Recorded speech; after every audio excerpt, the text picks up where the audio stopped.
Welcome to the Welcome You podcast, where all your humanness is welcome. In these episodes, I'll be offering mindfulness-based practices and somatic psychotherapy tools for healing attachment wounds, surviving emotional abuse, and recovering your sense of self. I am your host, Dr. Cynthia Garner, and it is my honor to offer these skills in the context of my own life experience and in response to listeners' real-world challenges and questions. If you are wondering how to navigate difficult relationships, communicate more skillfully, regulate your nervous system in the midst of conflict, and set fierce boundaries that heal and empower, you are in the right place. You belong right here where you already are. So I invite you to grab a cup of tea and your favorite blanket and rest as you put out the welcome mat for yourself and join me on this journey.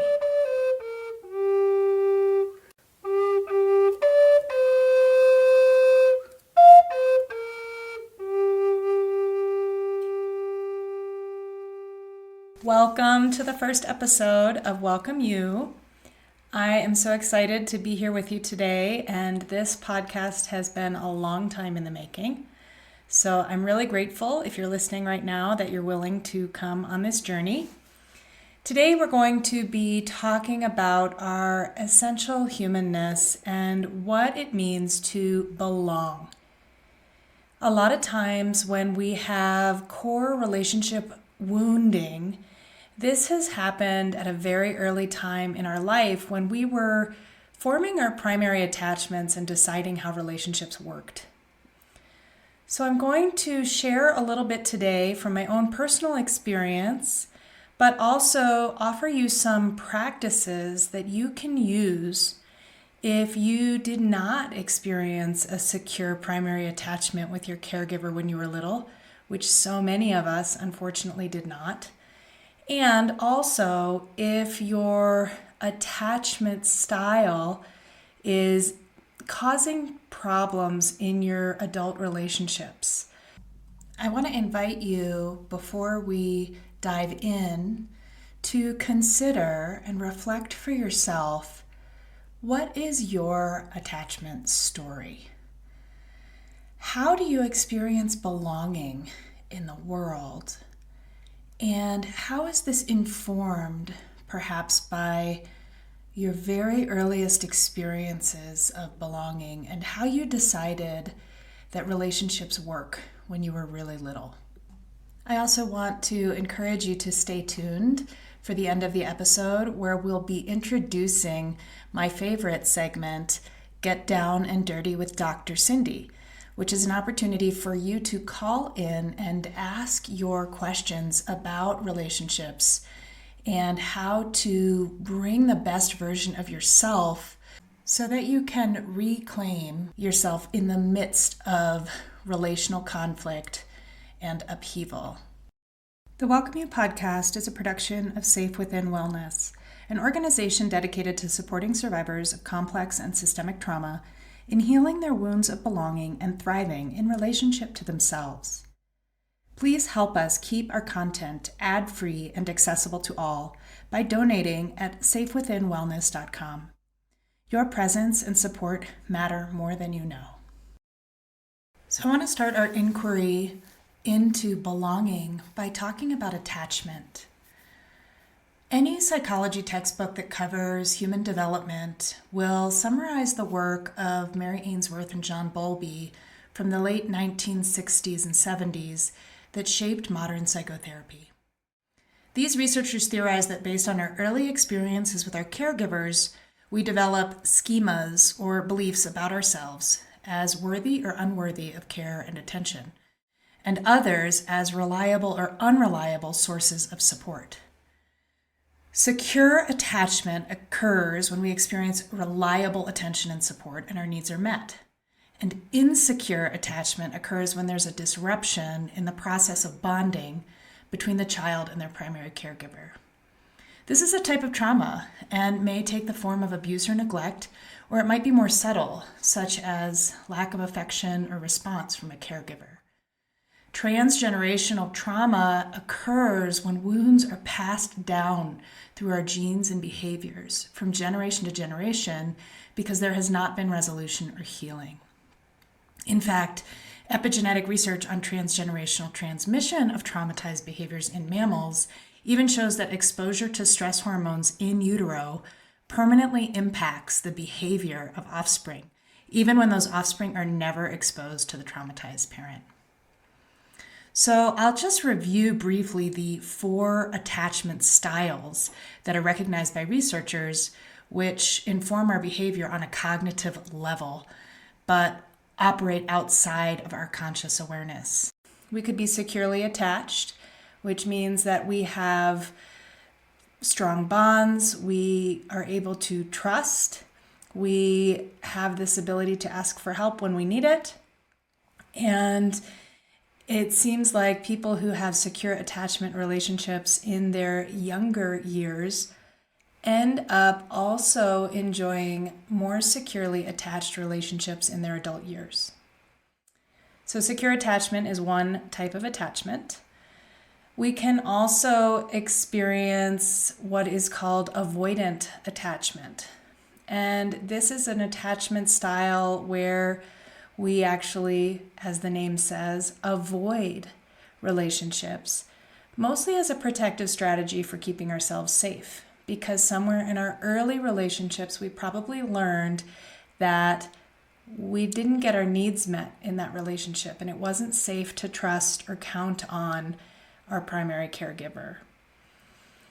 So this can create a relatively deep wound, maybe even an abandonment wound, where deep within we are so afraid of being left or being hurt again that we actually protect ourselves by avoiding relationships. And there's all kinds of ways that we protect ourselves from relationships, like binging and numbing or drugging or promiscuity or just simply running away when we get too close. I personally know that I lean towards an avoidant attachment style. And for me, that has meant that for many, many years, I am much happier on my own than living in an intimate relationship or opening myself up, making myself vulnerable to getting hurt the way I have been in the past. So avoidant is our kind of second classification of attachment styles. The third classification is anxious attachment style. And this attachment style can show up as codependency or also really this kind of fearfulness around attachment. So needing to be close or else not feeling secure. We might also experience a kind of I hate you, don't leave me. This kind of conundrum that is very confusing in relationships where we are overwhelmed by the anxiety created in the relationship, kind of constantly questioning our belonging and feeling this sense of, am I worthy of this person's care and attention? And then when they end up turning away or turning their attention towards themselves or towards another person or even towards their professional role, we can end up feeling anxious or jealous or like they don't care about us anymore. The fourth attachment style is a disorganized attachment style. And this can be very, very confusing. This is the attachment style that shows up as being really attentive in 1 minute and then violent and aggressive in the next minute. A lot of people who are the abusers in emotionally abusive relationships likely experienced a very disorganized attachment style when they were young. So this means that they probably experienced a primary caregiver who was unpredictable, maybe would suddenly lash out in a temper tantrum for no reason. They might have experienced absence, long periods of absence of their caregiver, like maybe even complete and total neglect. You might have experienced being a young child feeling like you were all alone, always having to do things yourself. And then when your parent or caregiver did show up, they actually weren't a safe person to be around. So you'd spend your time without them wishing they were there, and you'd spend your time with them wishing that they weren't there. This creates a kind of chasm in our sense of identity. Often we will sacrifice our sense of self in order to belong in this relationship and to be accepted. And we're constantly compromising who we are in order to keep ourselves safe and in order to keep our needs met. So these attachment styles, we all kind of exist within a continuum of these styles. They're also not fixed forever and ever for the rest of your life. If you had a disorganized attachment with a primary caregiver, that does not necessarily mean that you are doomed forever and ever to be a disorganized, attached person. There are opportunities that we have to work with the neuroplasticity of our brain to actually rewire our sense of belonging and our relationship to ourselves that can heal our relationships to others. So before we get too far ahead of ourselves and you start psychoanalyzing your attachment style and trying to figure out why you are the way you are, please know that these podcasts, this offering that I'm bringing to you here, these practices that we'll be doing, are not a substitute for therapy. If you are chronically kind of finding yourself anxious or in fear or dysregulated, or you're in an unsafe situation, it's really important to get help from a mental health professional. There are a number of practices that I hope to offer you here that actually may supplement and support you in this journey that I hope you'll go on with me as we start to bring our attention to our relationship with ourselves first. This is the foundation of mental health, is having this caring and kind and compassionate relationship with your own experience. There's this way that we can, with mindfulness practice, kind of welcome ourselves to belong right here where we already are in the present moment, and give ourselves permission to have the experience that we're already having, rather than having to do all this work in order to be somebody special so that we can get our needs met by someone else, or rather than having to wear masks or put on a persona so that we can find belonging in the world. This is an opportunity really to find belonging where you already are by offering it to yourself. And I'm actually going to start here before we dive in to really kind of concrete interventions and specific situations that you might find yourself in. I'm going to start by just offering some basic tools for grounding your attention and regulating your nervous system here, right wherever you are. So I invite you, even if you're driving, you can do this, but I wouldn't close your eyes. I invite you to just start to notice your body in space and just feel the sensations of pressure where your body makes contact with the ground. Maybe noticing the sensations of your feet pressing on the floor, or your hands resting in your lap.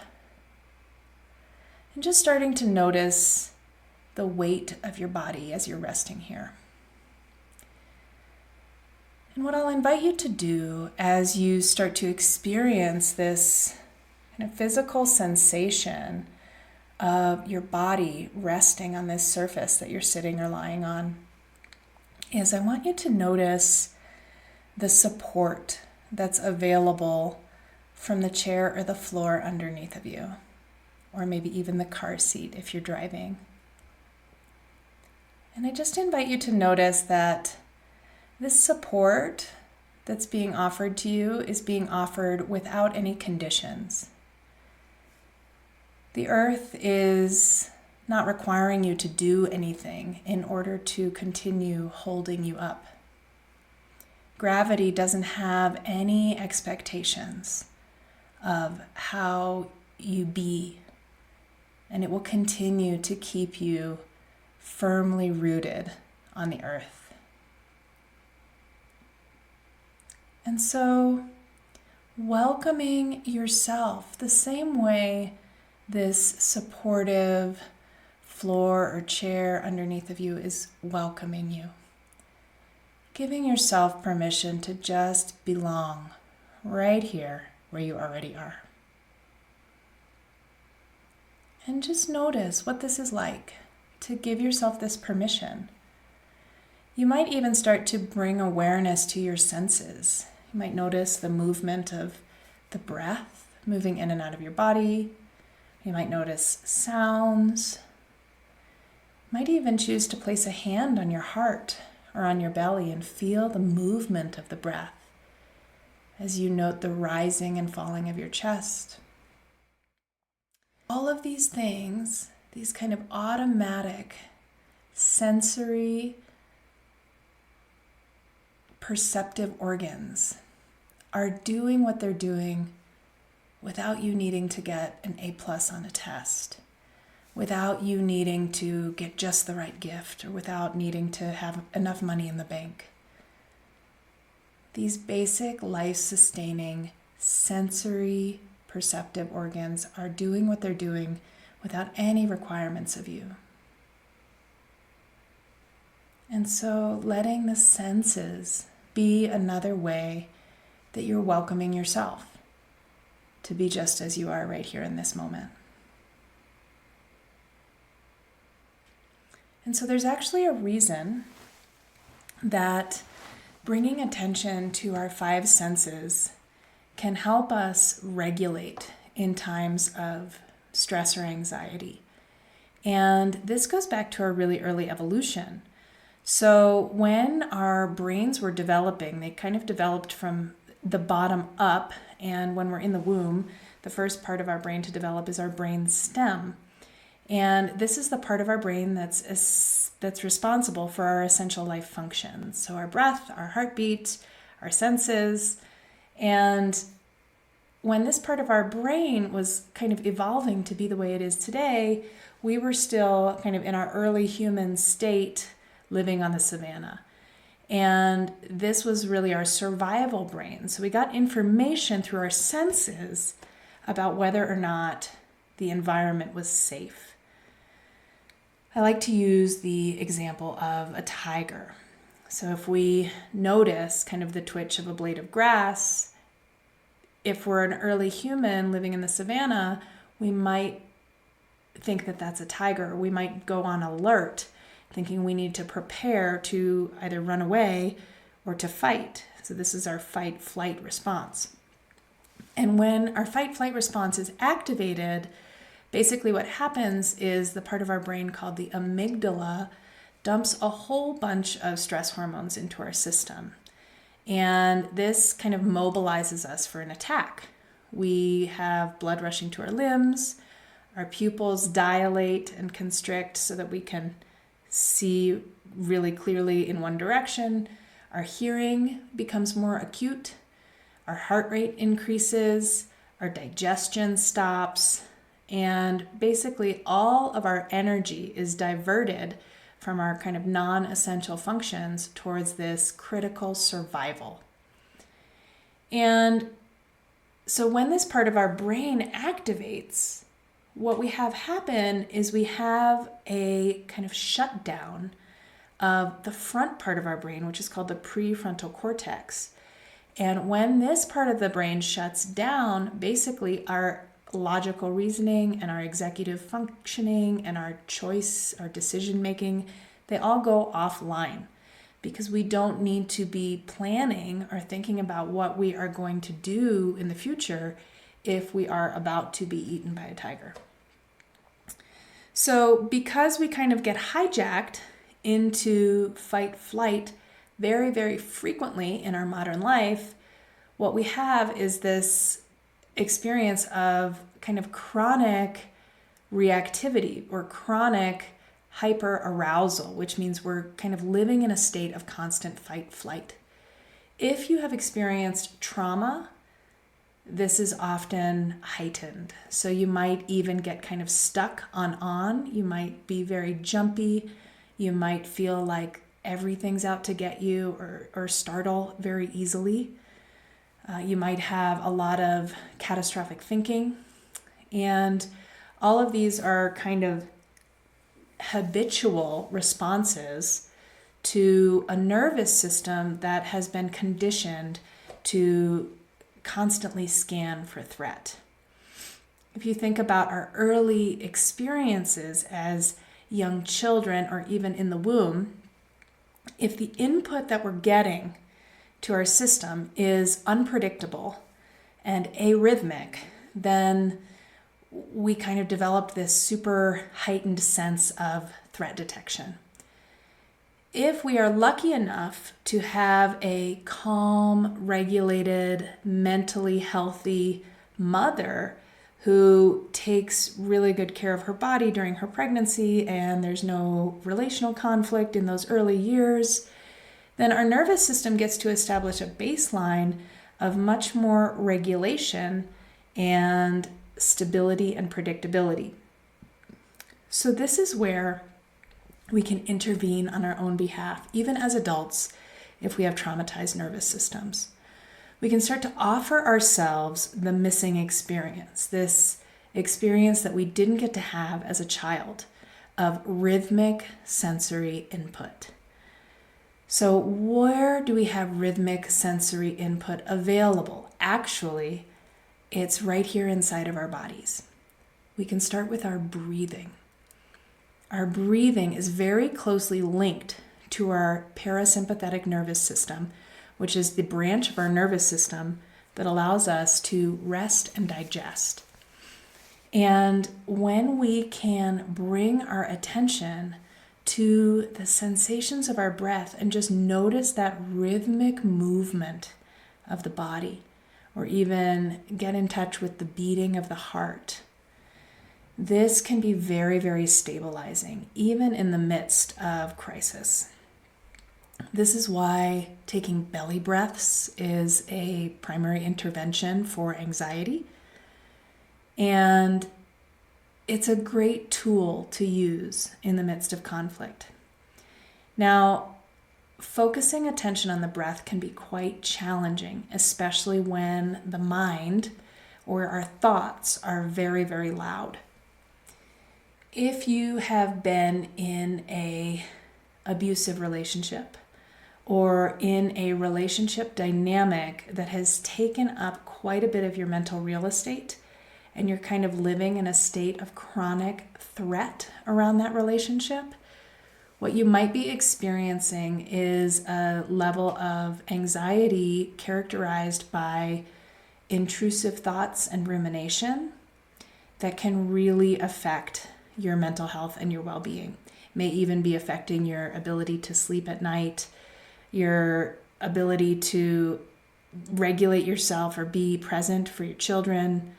And I find, just from my own personal experience, intrusive thoughts have been one of my kind of primary symptoms of relational trauma. And while focusing on the breath and giving myself permission to just take a few rounds of breath can definitely be stabilizing in the midst of a conflict or when I'm kind of freaking out about something in the moment, what I've noticed is that if I try to do a more formal meditation practice where I'm just sitting and noticing my breathing, that the intrusive thoughts become so overwhelming to me that I almost end up re-traumatizing myself if I'm trying to focus on my breath, and I go into kind of a state of panic.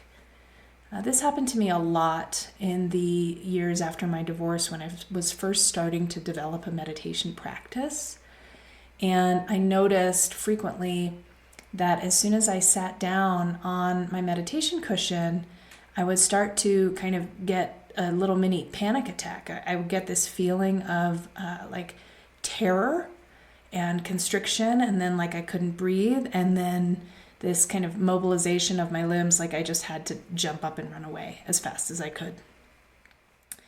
And so working with this in meditation was very, very difficult until I worked with a man named David Trelevin, who has a program called the Trauma Sensitive Mindfulness Training. And in that training, he helped me to understand that I was actually re-traumatizing myself in meditation, and by trying to focus on parts of my experience that were very, very stressful, it was actually I was kind of over-attending to traumatic stimuli while I was doing that. So what I needed to learn how to do, and what I was fortunate enough to gain from his training, was I needed to learn how to establish resting places for my attention that had a quality of safety. Sometimes those were internal anchors, like anchors or places where I could rest my attention inside of my experience, but actually more often they were external anchors. So I'd like to offer those of you who are listening right now an opportunity to practice with an external anchor. And this is just kind of an opportunity to kind of reclaim your mental real estate, to do this sort of attentional training where you're putting your attention where you want it and not letting it get hijacked and taken away down this train of thought around relationship drama. So I'll invite you, just wherever you are, to bring attention to what you're seeing through the eyes. And this might be a landscape out the window. It might be a wall that you're looking at inside your home. It might be the ceiling if you're lying on your bed. It might even be the road in front of you if you're driving. And so as you're focusing your attention on this landscape of seeing, I'm just going to invite you to take in the entire landscape of seeing as it appears before you, and start to notice colors that you see. Noticing maybe areas of lightness or shadow. Maybe becoming aware of textures that you're seeing. You might notice shapes that are appearing. Maybe some movement. There might be some movement in the landscape that's happening in front of you. And if there's no movement, you can notice that. And so just kind of taking in this entire landscape with this spirit of investigation and curiosity. You might even just note 3 things you see.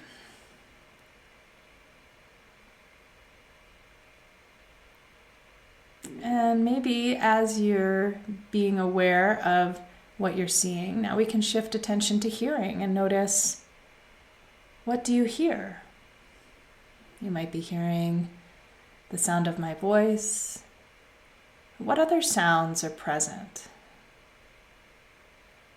Can you name 2 things that you hear? And then maybe you can shift attention now to what you're smelling. Maybe there's just one thing you can identify in your environment that has a scent. Might be the smell of old coffee in your car. Might be some essential oils that you keep nearby. Might just be the smell of clean clothing,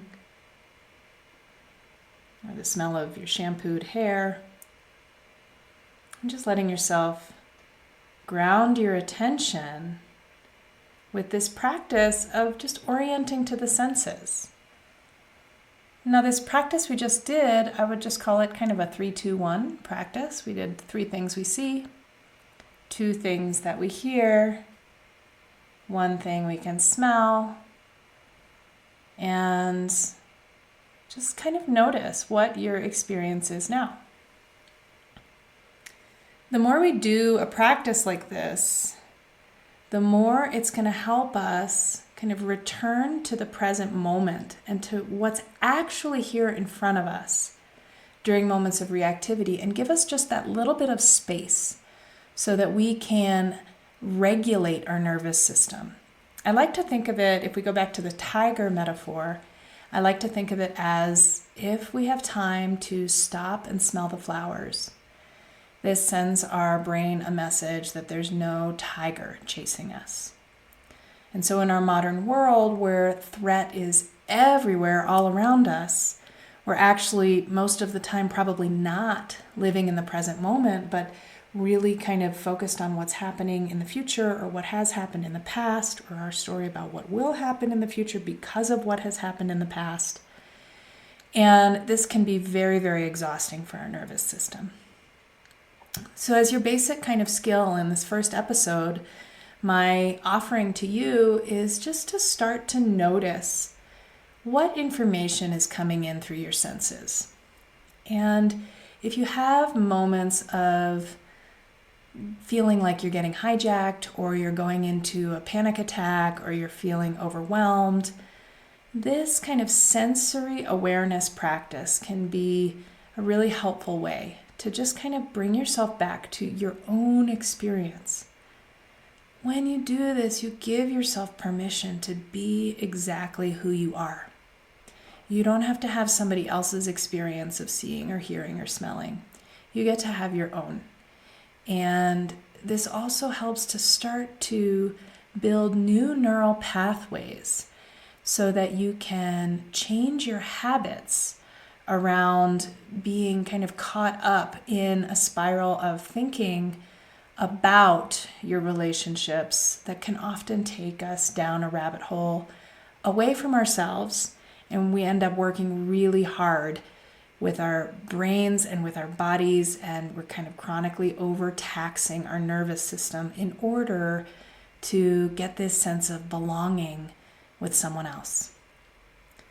So anytime you can, I invite you to give yourself the belonging that you're seeking from external relationships, and just start to cultivate this inner awareness and this relationship with yourself as a starting point.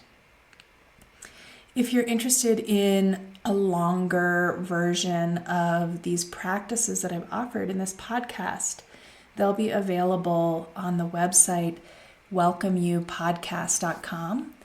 And you can download those for listening to offline so that you can use them at any time. So that chime means that it is time for our delicious segment, Get Down and Dirty with Dr. Cindy.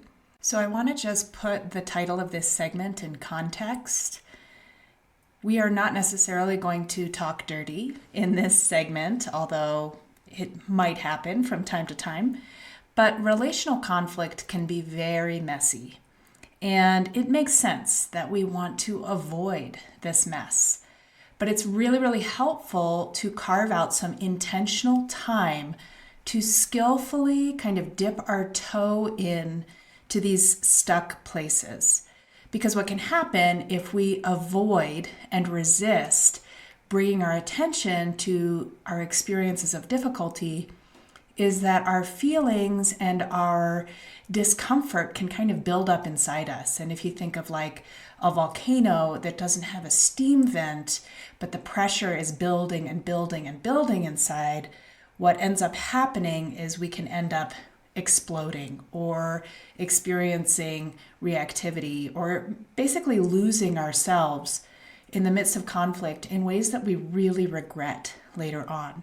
What we'll do in this segment is we will actually kind of apply the principles of mindfulness and somatic psychotherapy to start to lean into our stuck places and to investigate with some curiosity and some kindness the places where our relationships get dirty and murky. The Buddhists say, no mud, no lotus. And this is kind of a metaphor for how when we are willing to get our hands dirty or to explore these areas of difficulty, then we have this opportunity to turn poison into medicine and to blossom. So this doesn't necessarily mean that we want to dive deep into our wounding and stay there as a way of figuring ourselves out or finding answers. Rather, it's more of an invitation to not have to fix ourselves, not have to understand why we are the way we are on a cognitive level, and just to give ourselves permission to be the way we are. We're going to use this very important skill of pendulation to do this safely. So pendulation basically means that we start by establishing anchors for our attention that are like safe resting places. And then from there, we can slowly ease our way in and out of the experience of difficulty, knowing that at any time, if we become overwhelmed, we can return to this place of safety.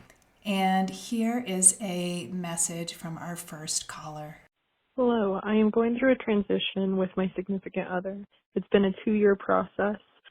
I got a new job and my husband had to give up his so that I could come do it. Us being here has been hard on him. He feels like he's falling behind, and within his own insecurities, he has blamed me for them. And it's gotten to a point where it has become a focal point in our marriage whenever there is fighting. He's an incredible human being. I think he's amazing. I think he has so much to offer this world, but he's just in a place of trying to find himself. My question for you is, how can we move forward, and how can I keep my side strong and not fall into a place of resentment and insecurities around who I am as a person? How can I find myself and continue this marriage through this hard time?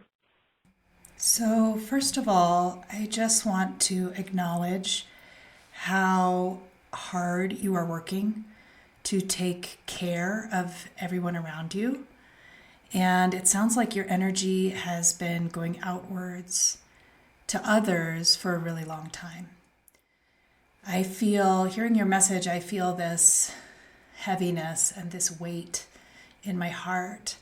And from my own personal experience, I just want to share with you that I know something about really being dedicated to the well-being and the happiness of people around me who are struggling with my thriving and my success, and how this can easily turn into a blame game where people who are kind of in this state of chronic blaming and shaming, they end up sort of holding you accountable because you're successful. They hold you accountable for their lack of success.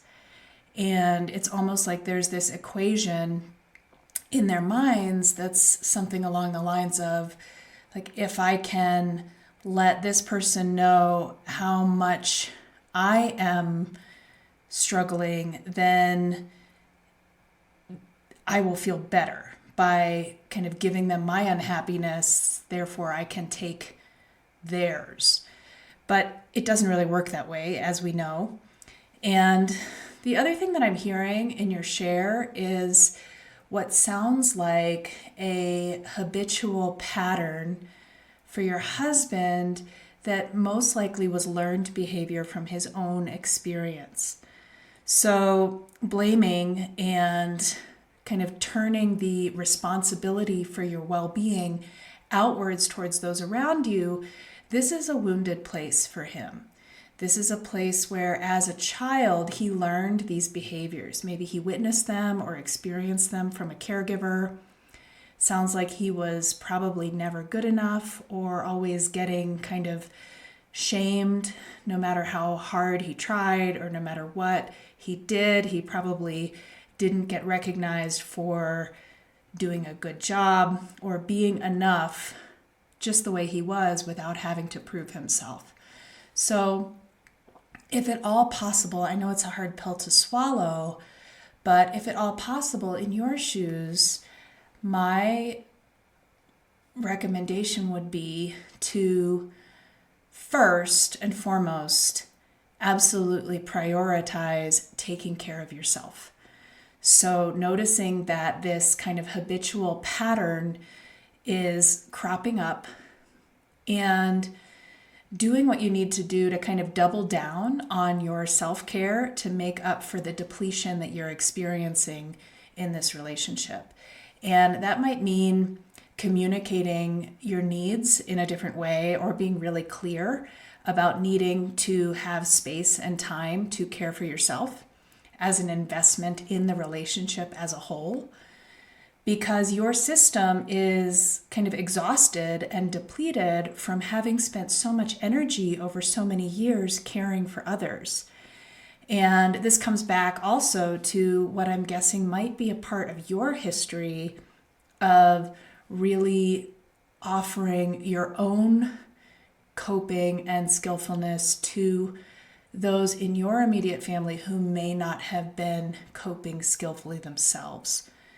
So we can become pretty habituated to caring for others in our circle of care before we turn that light of loving awareness on ourselves. So here's where we have the opportunity to kind of flip the script. So step number one, definitely prioritizing your own well-being, doubling down on that self-care, giving yourself permission to do what you need to do to be resourced and regulated so that you can show up in these dysregulated and disorganized relationships from a place of groundedness and well-being.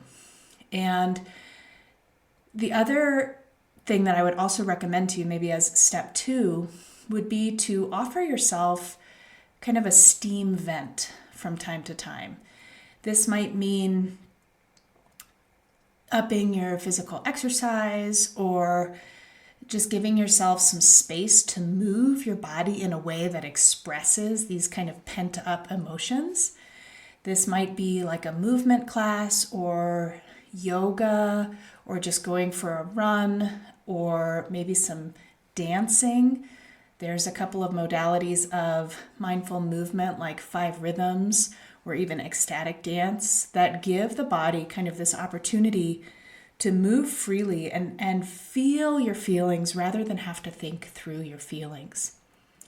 So these little moments of giving yourself permission to have your own experience and be with your own feelings and give them some space are crucial so that they don't explode out of you in this volcanic way when you are triggered in these relationship dynamics where these habitual patterns of behavior come up.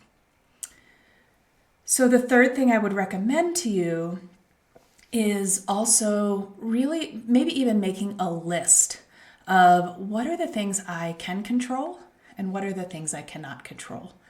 Because part of what I think we have a habit of doing as survivors of relational abuse is that we have a tendency to want so badly to help everyone else as a way of protecting ourselves. And this turns into like really wanting to change the behavior of others, where in fact we actually have no control over their behavior. But we do have control over how we relate to their behavior. And if we can give ourselves this little bit of space between being stimulated and responding, maybe by using some of the grounding techniques or sensory awareness practices that I introduced earlier in this episode, those are ways that you can kind of reclaim your attention, get yourself back in the driver's seat so that you can have all of your capacities online in that moment of being triggered, and you can be regulated, which allows you to choose a response with more care and attention than if you are acting out of fight flight and you're reacting. Thank you so much for calling in also, because just in feeling how resonant your story is to what I've experienced in my ongoing emotional abuse relationship with my ex-husband. This story is something that I am certain many other women have experienced as kind of chronic caregivers in a culture that actually kind of encourages us to set ourselves aside, to abandon any sense of individuality or identity in order to please or meet the needs of men. So this kind of goes way back into the deep roots of the patriarchy and women's roles as caregivers, where we've just been habituated over many generations actually to setting aside our own needs in order to meet the needs of men in particular. So thank you, caller, for being willing to share. And I know that this response may not be the golden ticket that saves your marriage. And my hope is that it has just offered you some practical ways that you can work with the difficulty that's arising so that you can choose wisely how to respond in these moments when these habitual patterns of traumatic arousal arise in your relationship.